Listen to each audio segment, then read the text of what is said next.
Yesterday was Mother's Day, so happy belated Mother's Day to all of the moms who are listening. Today, I want to share something that happened recently with my mother and my daughter, something I am feeling fully.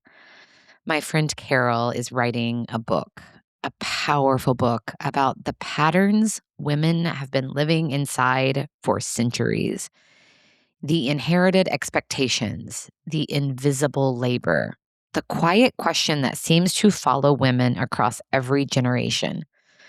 Am I enough? And as part of her research, Carol interviewed me. And then she interviewed my mom. And then she interviewed my daughter, Mason. And then she brought all three of us together on a Zoom call. My mom at 79, me at 51, and Mason at 23.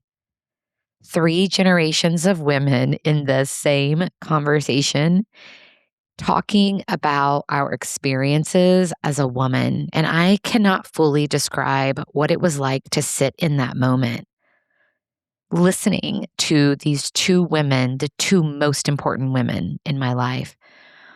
But let me try to describe what I experienced because it has had such an impact on me, and there's such an important leadership lesson in it. My mom, who has lived nearly 8 decades of life, who raised children and navigated a world with far fewer choices than I had, talked about the same struggles I have carried, the same questions about worthiness, the same weight of expectation, the same quiet wondering of whether she was doing enough, being enough, giving enough. And Mason, this force of a 23-year-old who moves through the world with such courage and certainty, she described versions of the same thing.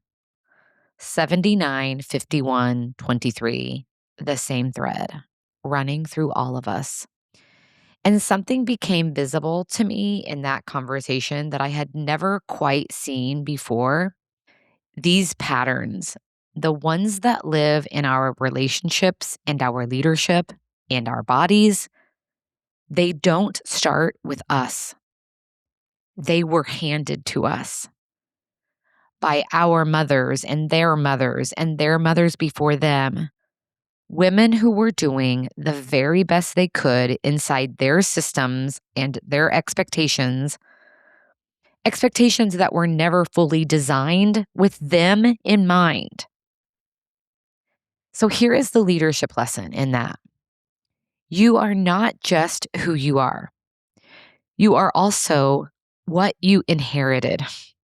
The way you lead under pressure, the way you respond when you feel like you are not enough, the way you carry responsibility, absorb stress, or shrink yourself in certain rooms.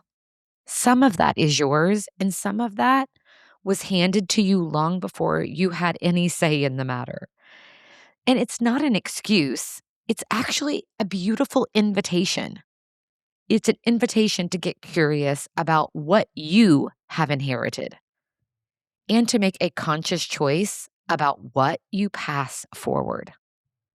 Because the thread continues through you, into the people you lead, into the children you raise, into every person who watches how you carry yourself when things are hard.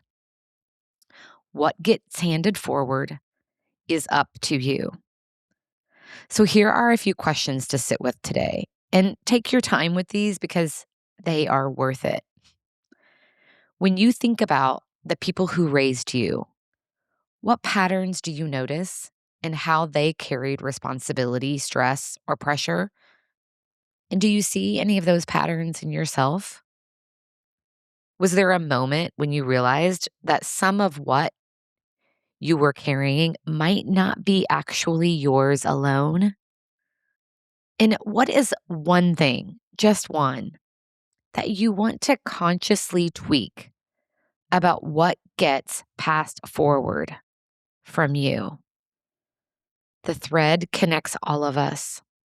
What we do with it is our choice, and that is the work, and it might be the most important work of all. What a great attitude with which to take care of yourself and ultimately each other.